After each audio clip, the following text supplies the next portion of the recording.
Hi there, it's Lindsey here. Today we're working on Audrey's bedroom. We're gonna build her a bed. It's gonna be like a barn style bed, a farmhouse bed. Her theme, she's 6 years old. She'll be 7 for her birthday, and we're redoing her room for her birthday. But her theme is more of like a farmhouse, cowgirl. I don't know, she had lots of ideas and lots of colors. So I'm just trying to put something together that I think that she'll like. So that's what I'm doing, because she doesn't know exactly what she wants. So Mom's gonna try to make it happen and make it just a really nice room. So we're starting out with the bed today. The materials for this bed so far have only cost us $91. We have 10 2x4s, 2 2x8s, and like 12 furring strips for the solid base. So we'll see if we end up having to buy more. Of course, if you're gonna buy screws, it would probably take a pack of pocket hole screws, and those are around $10. So you can add that to it. But I mean, somewhere around $100 for a bed, super cheap, and they're really nice beds. So this is what her room is currently looking like. As you can see, we have no toy storage. So that's something we're gonna remedy. This won't be here. This is all of her clothes because we haven't finished out the closet yet. But today we're tackling the bed. The first thing we need to do is get this room completely cleaned out. I'm gonna go ahead and strip all of her blankets and her sheets, and of course Colton's gonna help me. But we're gonna get these all cleaned up so that when she gets her new bed, it'll be nice and clean for her.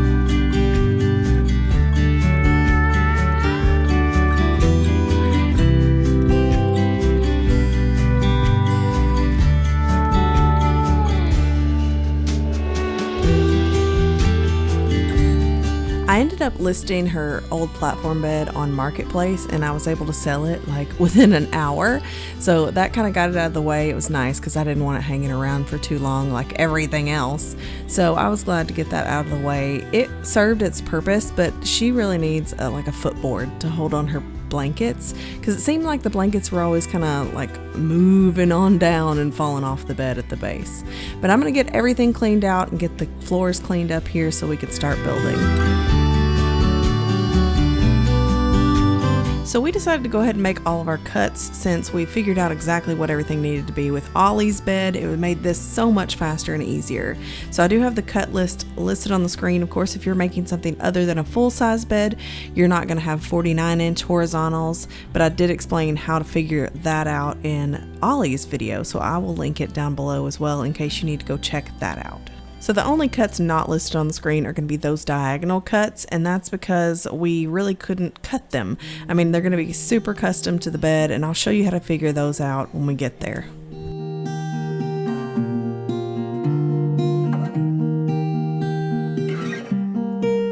How'd that frog get up here? Frog! Oh my God, what in the world? How'd you get on the table? How did you get Kiss up him, there? Lindsey. No! Make a prince out of He's him. going back. How did he not? That scared the crap out of him. It had to have. You gonna get it? No! Oh my God! He hurt himself. I'm better with lizards. This is our resident frog. He like lives up here. I can't believe the cat hadn't eaten him yet. Okay, I felt a little bad when the frog fell off the table, but he still freaks me out just a little bit, just because he always pops up when I'm not expecting it, and that frog scares me all the time. We need a name for him. So if you have a name for the frog, leave it down in the comments below. So here's our very rudimentary drawing. This is what I drew, what we're gonna do here. So if you needed like a visual of how this is gonna go and what all the cuts are, this is it. But we do add a 49-inch to the headboard cuts. But we got our top caps cut, yay. We did end up purchasing 2x4 by 10-inch boards. That's because our 2x4 by 8-inch boards at Lowe's, they had like all kinds of termites in them, like crazy as we were going through them. And because we're using a cheaper board, you do have to look over each board and find ones that are nice. It does take a little bit of extra time, but it's definitely worth it when you get home and most of your boards are straight and nice looking. But because we used the 2x4 by 10s, we actually ended up having 2 extra extra boards. So it actually worked out because there was a lot less scrap. Of course, if you want that scrap to be able to make like a matching side table or something, I'd go ahead and get 10 of them, but we didn't end up needing that many. But as we cut everything, I'm just sanding it all down so I can get it pocket holed.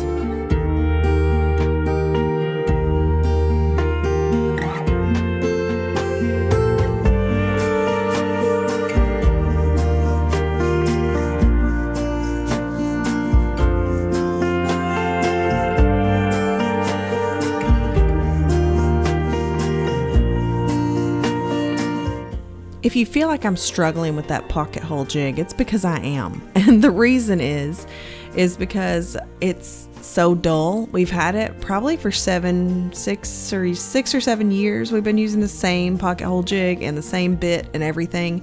And it definitely needed a refresh, but I didn't want to buy one because I'm super cheap. And last time I looked at them, they were like $100. But as we were putting this together, I realized that we didn't have enough screws. So I had to go back to the store anyway, and I peeped how much it was, and there was like $16 for a new bit. And I'm like, why have I not gotten a new bit? I was sitting here like the next day I would be sore. My muscles would be sore when I had a lot of pocket hole screws to drill just because it was so dull. So yeah, I ended up getting a new set, and it ended up working out. But you can see us in the background there putting together what it's going to look like. That way I can figure out exactly where my pocket hole screws need to go. And right now I'm sanding the top cap, which I sand it down really, really, really well and make it really smooth and have no sharp corners because I don't want the kids bumping into it and hurting themselves. This is a piece of furniture that's going to be in their rooms for a long time.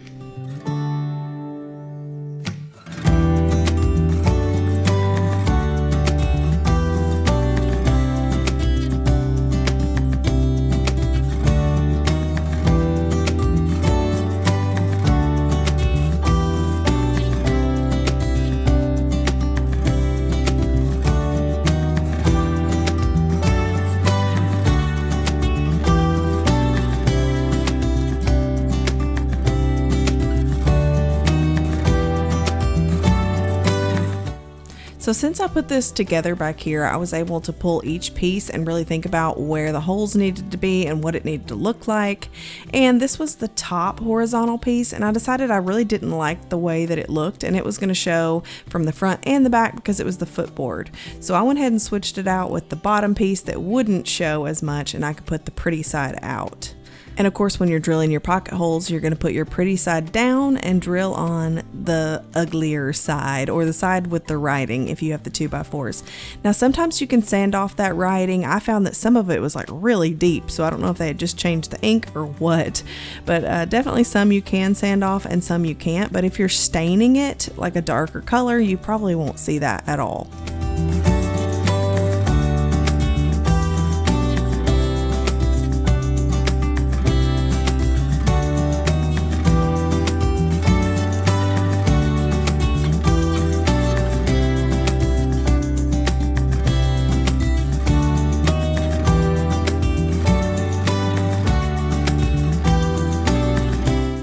These are all my pieces prepped and pocket holed. You can see that the horizontals all get 2 a piece, but the top one also gets these that will go into the top cap, as well as the legs get 1 that'll go in the top cap.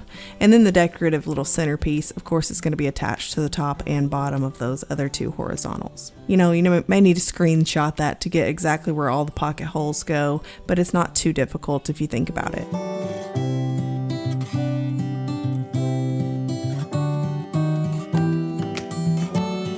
Now this was the point where I realized I need somebody to hold that top together so it didn't move on me, because it was starting to migrate a little bit. So I had Jay come out and help me put this all together. Once I get the top cap attached, I just attach that decorative little 8-inch, or the shorter one for the head piece, it'll be a 13-inch, but I just attach that first, and then I attach it to the second horizontal there, and then I'll attach that one to the legs. It's much better to get this together and like equal if you do it top down. And because the 2x4s aren't perfect, sometimes we have to wiggle them and move them and put them where we need them to be.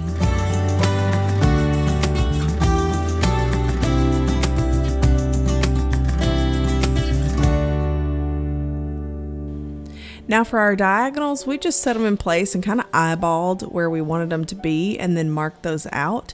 The tricky part here was that our circular saw went out. So we had to get really creative on how to cut these. And it wasn't always the most safe way. Cut it with a circular saw. I tried the jigsaw, the chop saw, which was probably the worst. But yeah, eventually we got it. We've had that Ryobi circular saw for 7 years and it's built 2 houses. So it's done its work. It just said, I am absolutely done. The circular saw wasn't the only thing that went out with this project. We actually lost our little brad nailer too, our battery operated one. We have one that attaches to the air compressor, but it's like a big hassle. So I always like the handheld because I could just stick a battery in it. But that's the second one of those that we've lost. So it was a Ryobi also. So that's also something we're going to have to replace. We'll probably end up replacing that when we end up doing baseboards and all that good stuff. But I've just got the second diagonal here. We're going to get that marked up and cut. And it was kind of squirrely doing the pocket holes on these just because I had to kind of crisscross them to go in, but it ended up just fine and we got those attached and the bed's almost done.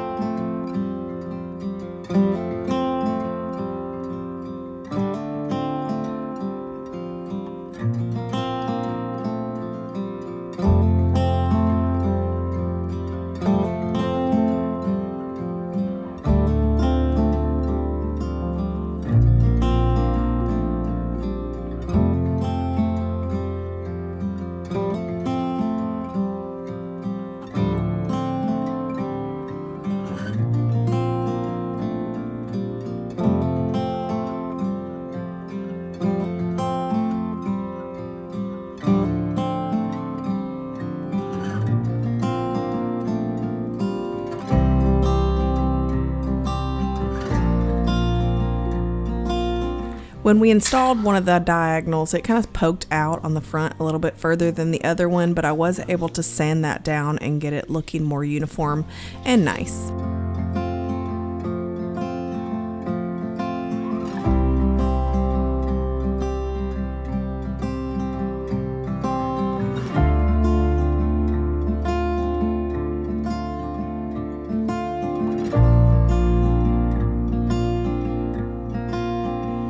Here I'm staining it with a Tin Man wood finish from Minwax, and I just did a sample board because I wasn't sure we were going to like it, and it turned out to be super close to what it already was. It was just a little more gray, and Audrey ended up not liking it, so she wanted to leave it raw wood. I'll probably just do an oil to kind of seal the wood a little bit and condition it, but yeah, she just liked the raw wood. She said it looked more like a barn, which is what she was going for, so we did not end up staining it.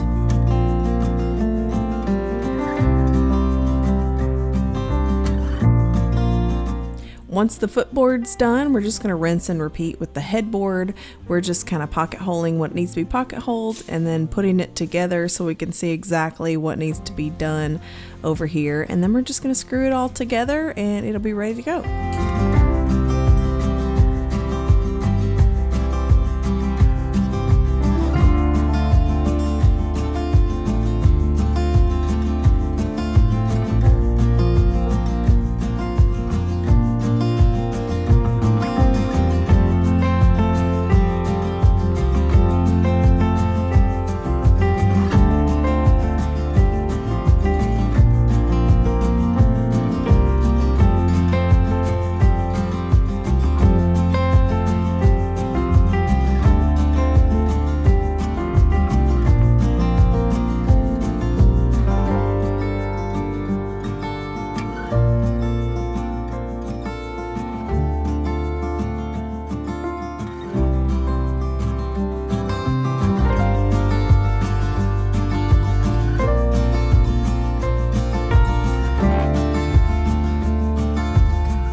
About the time I got my last diagonal cut, Colton woke up from his nap.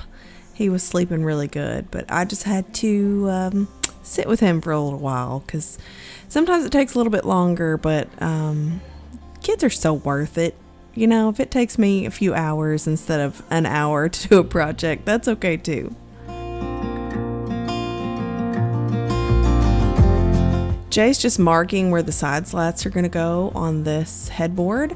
We're just marking it. We decided we wanted a little bit of clearance under the bed so they could store these little Lego bins under there if we needed them to. But you don't have to do anything at all. You could put another board so nothing gets under there, or you could move it up so you have more clearance space. It's really up to you here. We're also cutting the supports. We cut one at 49 inches and then one the same length as our side slats. Our side slats are just the length of the mattress plus half an inch on each side, so an inch total. That way we had a little bit of wiggle room to tuck our bulky bedding.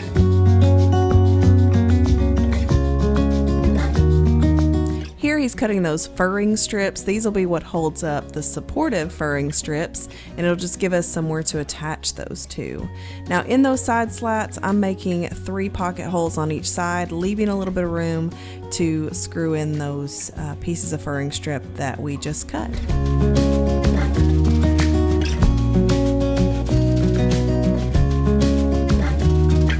Now those furring strips are just getting installed. They are getting pre-drilled because they are pretty dry and they will easily split on you.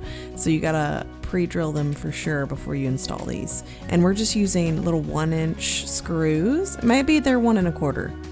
I can't remember if they're 1 or 1 1/4, but we're pre-drilling those and then making sure that they're all adhered. Of course, here Jay is measuring exactly where every single one of them go and making sure they're spaced perfectly. This is where he and I completely differ. I would just throw some in there and it wouldn't really matter to me.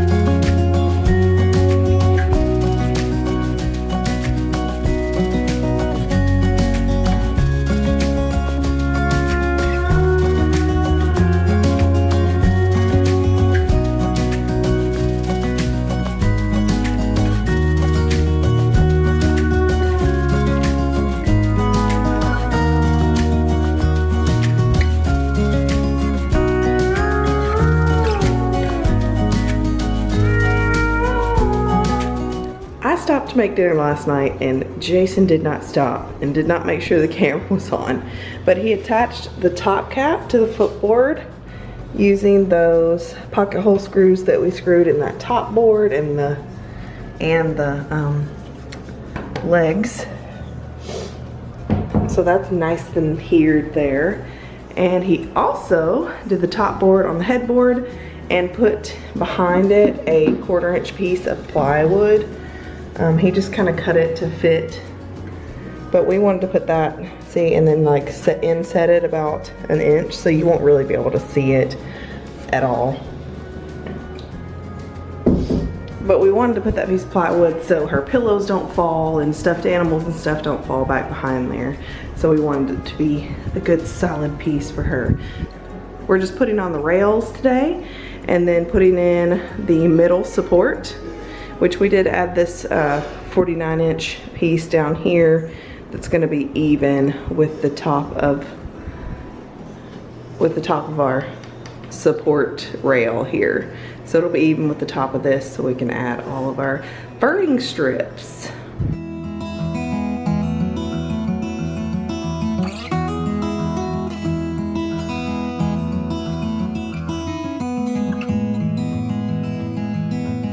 And once again, Jay's marking where we're going to be attaching that sideboard. If it were just me, I'd eyeball it. But you know, he's a precise guy. That's what makes us different. It makes it to where we build decent furniture, I guess.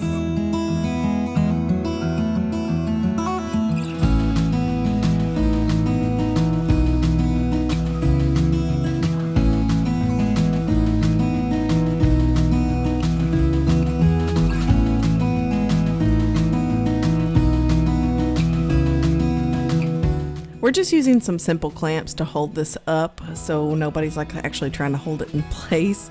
It works a lot better like this, and we're just going to screw them in and get this all connected to where everything lines up, and then we're going to add our supports.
Now, if you did a twin size bed, you probably wouldn't need this center support. And then if you did a king size, you may need two. So I guess we'll see when we do our king size bed. But we do add a center support. It doesn't necessarily need it for like kids, but I feel like if you just need to go ahead and put it on there. We did it so we could lay in bed with the kids if we needed to. So yeah, we're just measuring directly in the center because, you know, Jay's doing it, and we're going to get this installed to just add a little extra support. I measured the distance between here and then cut a test strip and just made sure it fit all the way down, and then I just started cutting them. I think I used 11 in all. You know, Jay has to center them all and make sure they're perfect. But I think I used 11. I don't know. I used a really weird number, so it would confuse him. But we're getting all those installed. Now, you probably don't have to nail these down, but we chose to because we don't want them moving around. But that is the finished product. It looks like little barn doors. It's a little farmhouse bed, but it's such good quality. I can't even tell you how nice these are. I want one now, so I'm not sure what style we're going to go with for our king size bed, but these are perfect for the kids, and for under $100, you really cannot beat it.